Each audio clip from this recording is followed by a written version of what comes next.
Abnormal Psych through film, where we explore and unpack popular media's portrayal of mental illness. My name is John Martin. I'm a clinical social worker and owner of Autumn's Harbor Psychotherapy. Movies have been a passion of mine my whole life for their ability to transport you into another world. They tell stories that are connected to who we are as human beings and that are really important for our mental health. Mental health is not just for people who suffer from psychological disorders. It's for all of us. It's an inextricable part of the human condition. I hope that this series can elevate your knowledge of mental health disorders and how treating them and addressing them can be useful for you in your life. Remember, keep your minds open and your screens lit. Welcome to this week's episode of Abnormal Psych through Film. I'm particularly excited today because we're going to talk about one of my favorite films and one of my favorite actors, and the movie is called Flight, and it's got Denzel. Denzel is something else. It's also directed by Robert Zemeckis, who directed Back to the Future and Forrest Gump. And it is about a pilot named Whip Whitaker. And this is played by Denzel. He suffers from a severe alcohol use disorder. And the opening scene of the film is so gripping when he has to navigate a malfunction in the plane, and it's just an incredible scene.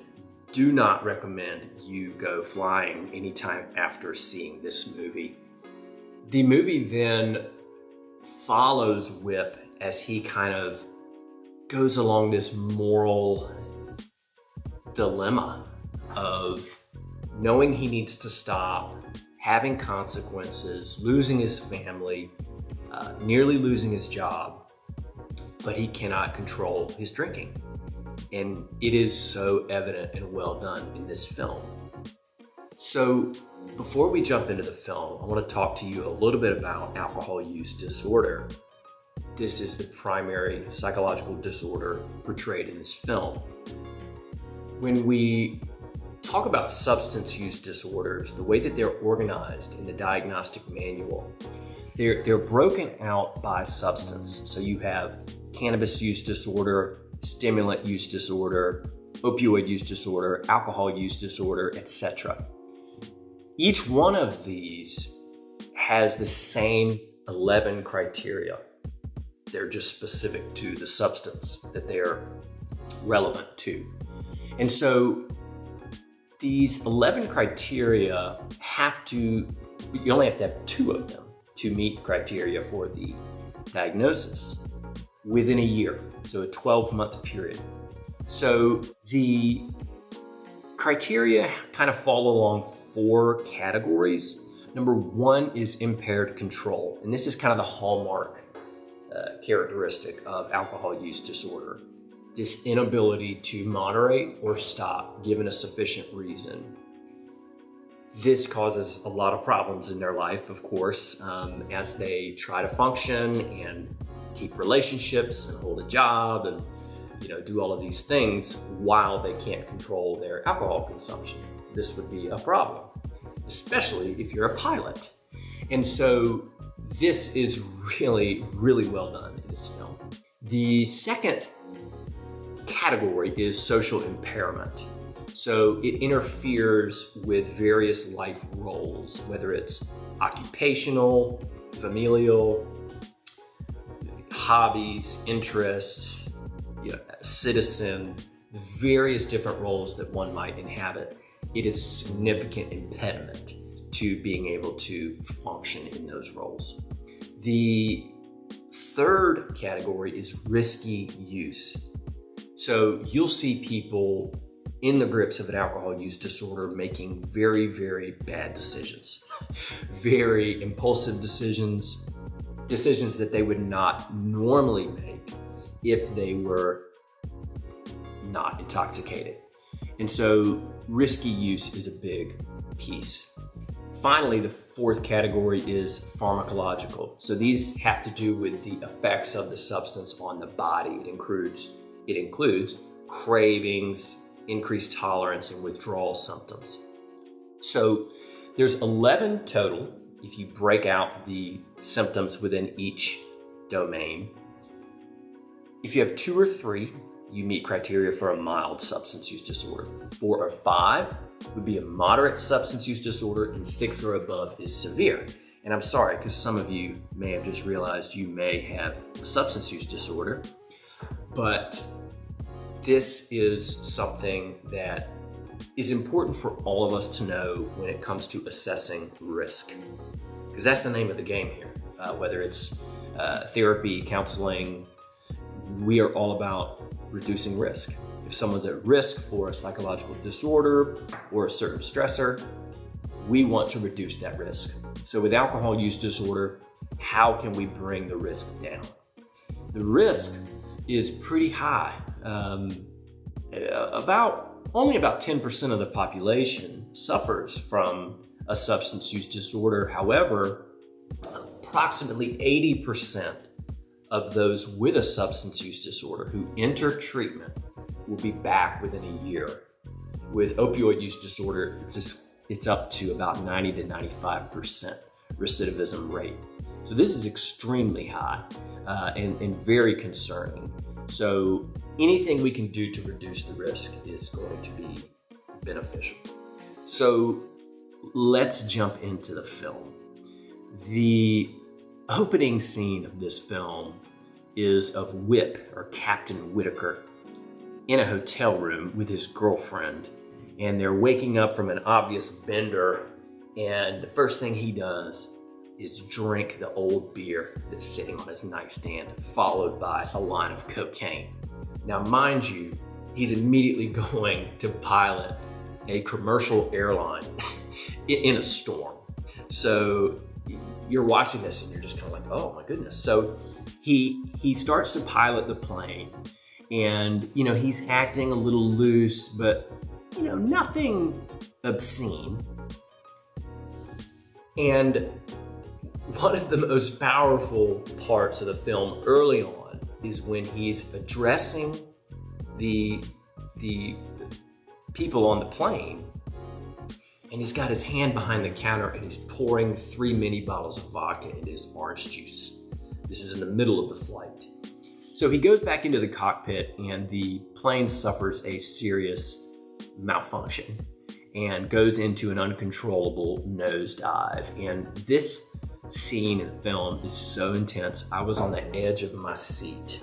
As someone who's not wild about flying, this was particularly disturbing.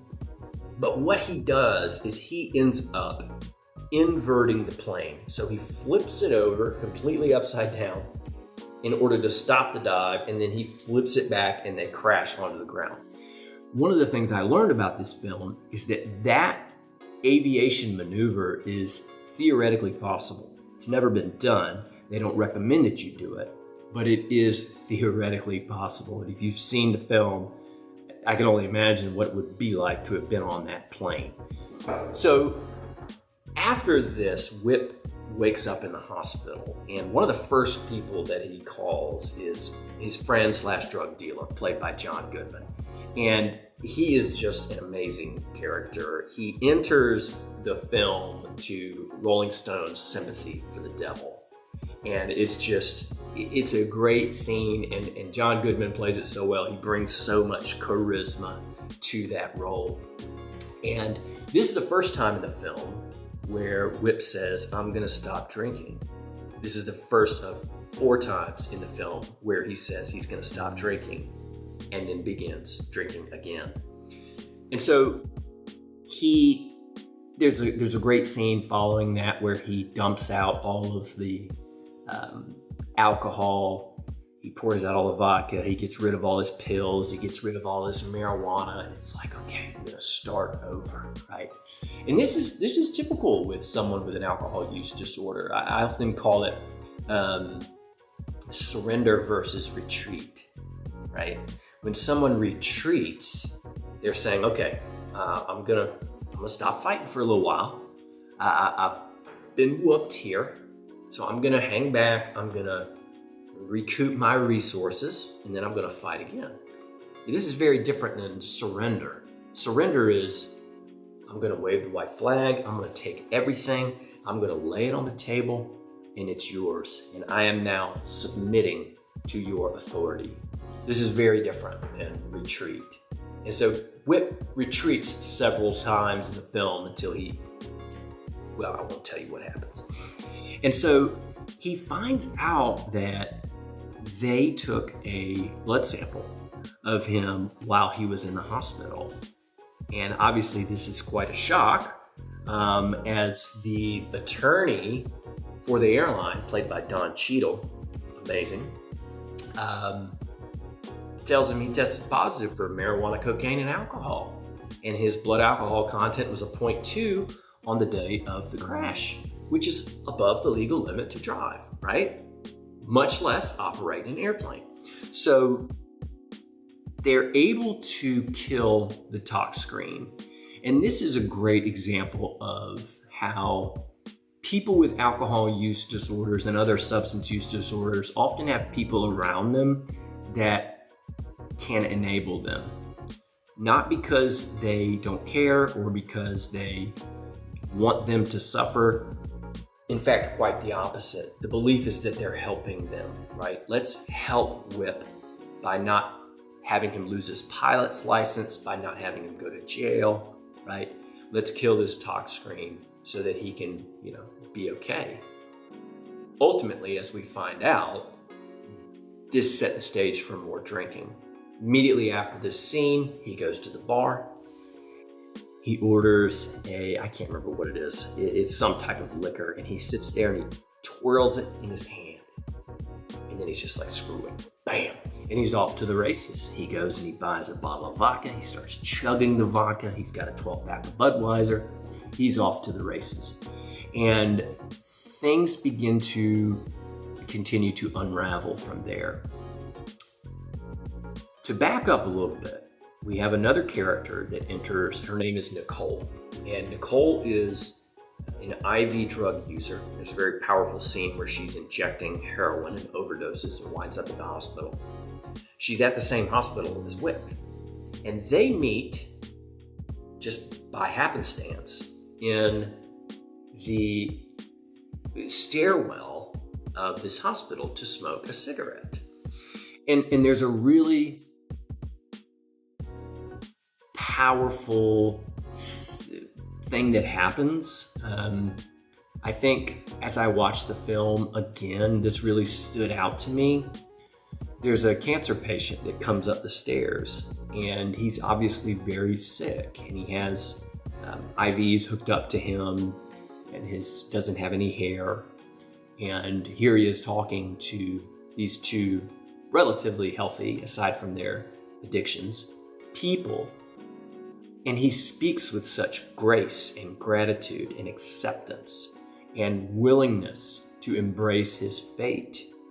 And here's someone with weeks, maybe months to live, and he has found peace. This is such a powerful message when it comes to substance use disorders, and that is people can be okay regardless of what's going on around them if they can find recovery. And so this is what we refer to as the intrinsic locus of control, right? I am in control of my attitudes and my actions. And if I can see this and I'm allowing the other things to fall into place, this is an untouchable place to be. And so after this, fast forward a little bit to where Whip and Nicole start a relationship. When Nicole gets out of the hospital, she starts her path to recovery, and she chooses to attend AA meetings. And there's a couple of meeting scenes in this film that are really, really accurate in my view. I think they're some of the most accurate portrayals of 12-step meetings that I've seen on the big screen. And so she's with Whip. He's continuing to struggle. Things are continuing to fall out of control for him with regard to his piloting and legal problems. And she is on the opposite path. She starts to get better. And so this all, of course, starts to unravel. One interesting aspect of the film is when they are trying to find an explanation for why the plane crashed. If it wasn't pilot error, if it wasn't because he was intoxicated, then why did the plane crash? And they call it an act of God. And I found this to be really interesting. When we look at recovery, particularly 12-step recovery, there's a huge emphasis on a higher power and the God of your understanding. And I felt like there was a lot of meaning to this act of God, and many different ways to interpret that. Another theme that keeps coming up over and over again is the lies and the dishonesty and the deceit that Whip has to engage in order to maintain his drinking. And there's a powerful moment in the film where he says, "I've been lying about my drinking my whole life. I know how to lie about my drinking." And at some point, later on in the film, he kind of hits this breaking point, and he said, "I had reached the maximum amount of lies in my life." And it's just, it's such a pertinent aspect of substance use disorders. The dishonesty that a person has to engage in order to survive. And dishonesty is not just telling a lie. Dishonesty is not living by your values. It's not living by your moral standards. It's not living by meaning and purpose in your life. And what addiction does is it separates us from what matters. Fundamentally, it separates us from what matters, and this is the source of suffering. In addition to the tremendous shame that a person feels, there's this real sense of responsibility. Addiction is highly, highly stigmatized, and it's highly stigmatized for two reasons. Number one, there is this perception of control, that people with addictions have control. Number two, there's a perception of causation, that the person with a substance use disorder somehow caused their addiction. What we know now is that this is not true. We know that this is a brain disease. We know it's a chronic illness. We know that there are maladaptive changes that happen in the brain as a result of compulsive substance use, and that this makes it very, very difficult for someone to resist the impulse to drink. There are many aspects to what makes the person unable to control their drinking. Not only the compulsive use and the maladaptive changes that result from that, but also most people with a substance use disorder start in adolescence. As we know, the brain's not finished developing. Adolescents are already susceptible to impulsive and risky behavior. Throw on top of that co-occurring mental health disorders. Throw on top of that abuse, neglect, trauma. All of these things affect our ability to regulate our emotion. And at its core, addiction is really about changing the way that we feel. And when my life is run by how I feel, as opposed to what matters, this can create a lot of problems. I liken it to a 4-year-old, right?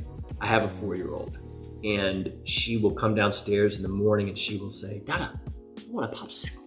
And I'll say, "You can't have a popsicle. It's 8 in the morning." And she'll say, "I want a popsicle." I'll say, "You cannot have a popsicle." And she'll make this noise. She goes, "Meh." And then she walks over to the freezer and she pulls out a popsicle. And I have to go over there and shut the door. And I say, "No, you can't have a popsicle." And she throws herself on the floor and has an absolute tantrum. And that's when I walk away. This is because she can't regulate her emotion. she doesn't have the development in her brain to be able to say, you know what, popsicles at 8 in the morning probably aren't going to be the best idea. Probably not going to be very nutritious, probably going to rot my teeth, probably going to spike my blood sugar, probably going to cause a lot of mood swings.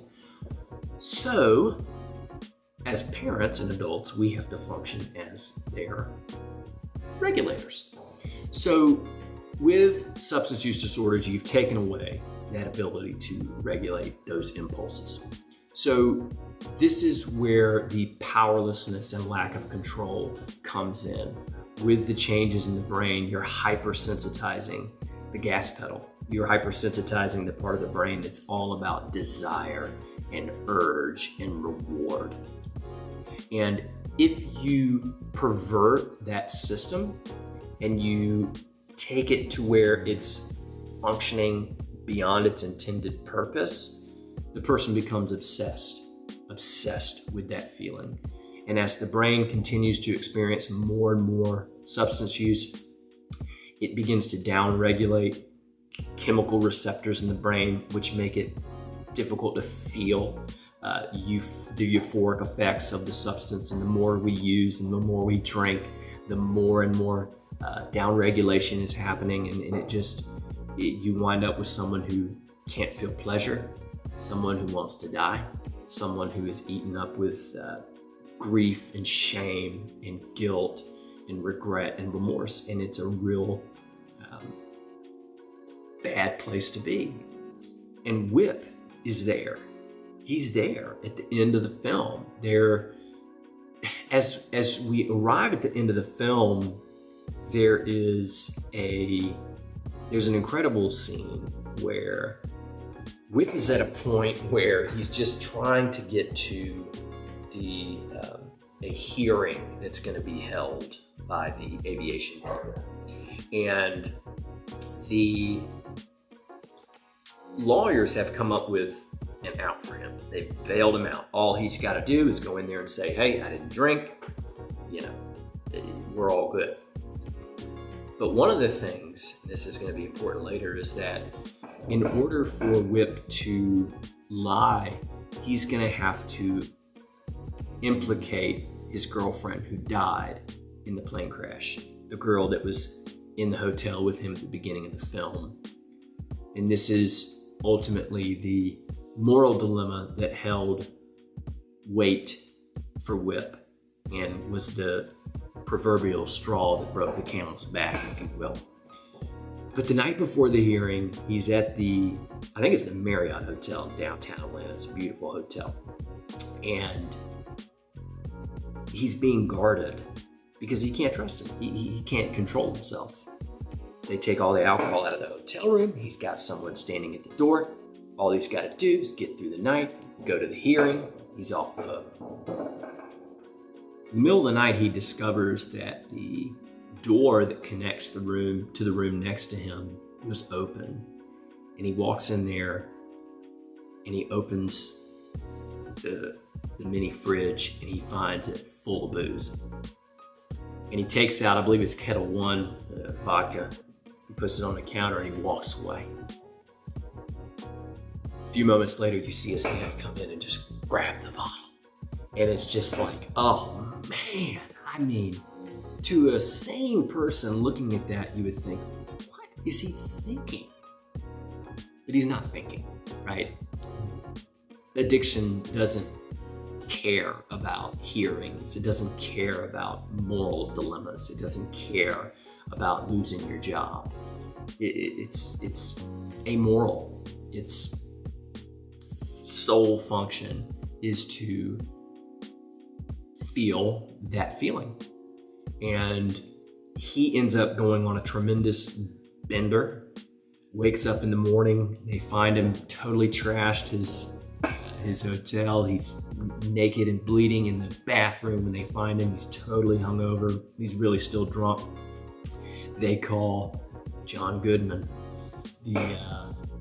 his drug dealer friend, who comes in and gives him some cocaine. And it's actually a comical scene in the film. And he does cocaine and he's ready to go. So he goes to the hearing and he sits down and they start going through the crash. They start going through the aspects of the scene and what happened to the plane, and they get to the very end, and the lady interviewing him starts to ask him questions about the girlfriend, wanting him to implicate her and ultimately take the blame. And she asks him, is it your opinion that Trina Marquez, the girlfriend, drank the mini bottles that he drank on the plane the day of the crash? And he stutters a bit, and he buys some time. He holds his head down and he says, please God, help me. And the lady says, what was that? And he said, I drank the 3 bottles. He says, I was drunk the day before the crash. I drank in excess. I drank the 3 bottles. I was drunk when the plane crashed, and I'm drunk right now because I'm an alcoholic.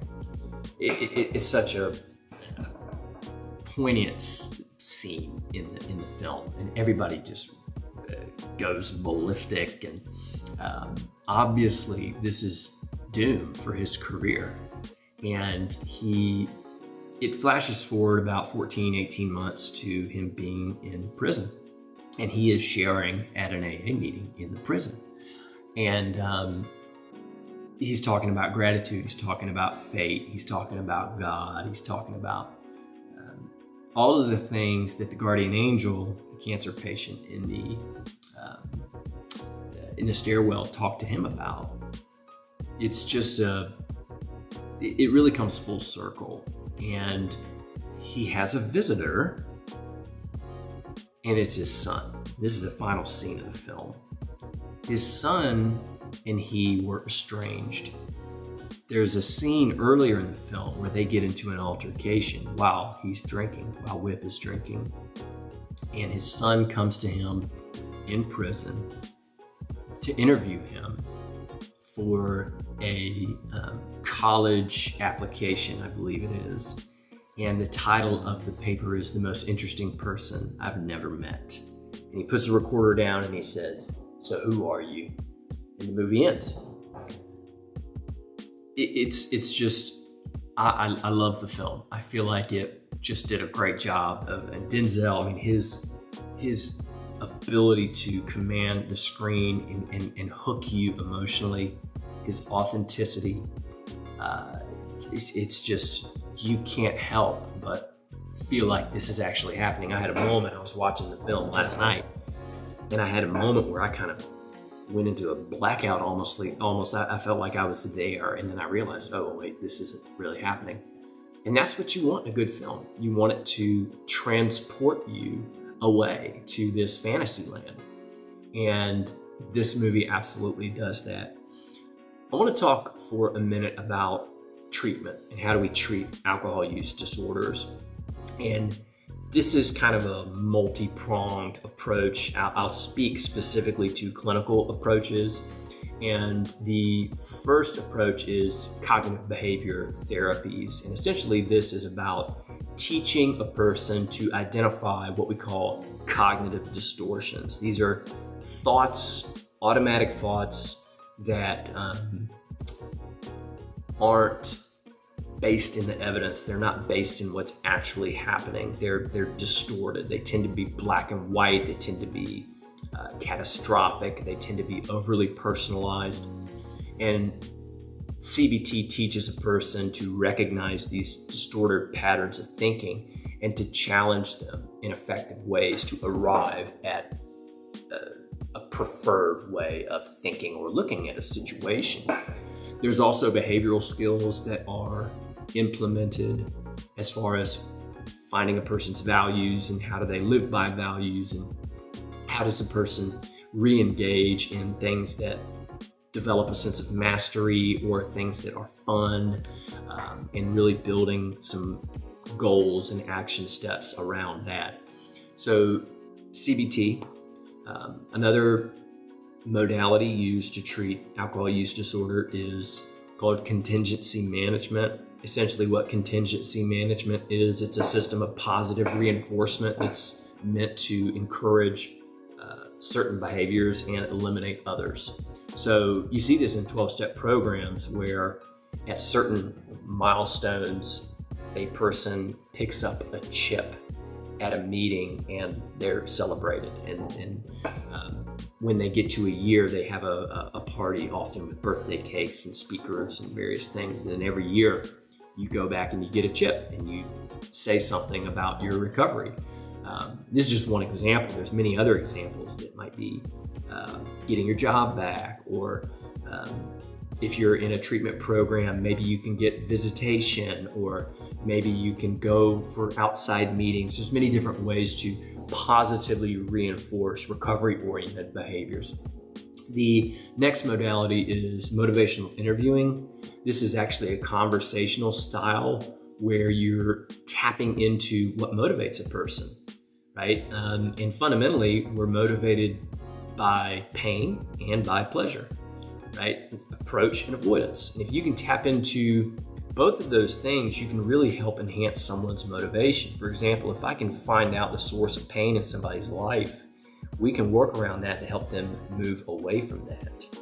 A lot of damage with alcohol use disorder. How do we move away from that? And then with pleasure, things that bring them joy, things that they love to do. How do we move towards that, right? How do we motivate them? Fundamentally, you do it two ways. Number one, you develop a discrepancy. So how do I get you to arrive at the realization that what you're doing isn't working? It's not consistent with your values and your beliefs. Number two is developing a sense of self-agency. This is a belief in oneself, learning that they are capable of doing these things. You do that by setting up a series of small wins, right? You need evidence to change a belief. You need repetition to change a belief. So this is motivational interviewing in a nutshell. And finally, the last evidence-based practice for alcohol use disorder is 12-step facilitation. This is a manualized form of the 12-step program. And so it was actually shown to be the most effective intervention by the MAP study. But the most effective was when you paired CBT, motivational interviewing, and 12-step facilitation. And so 12-step facilitation is essentially connecting someone to a recovery community. It's allowing them to make restitution for harms done.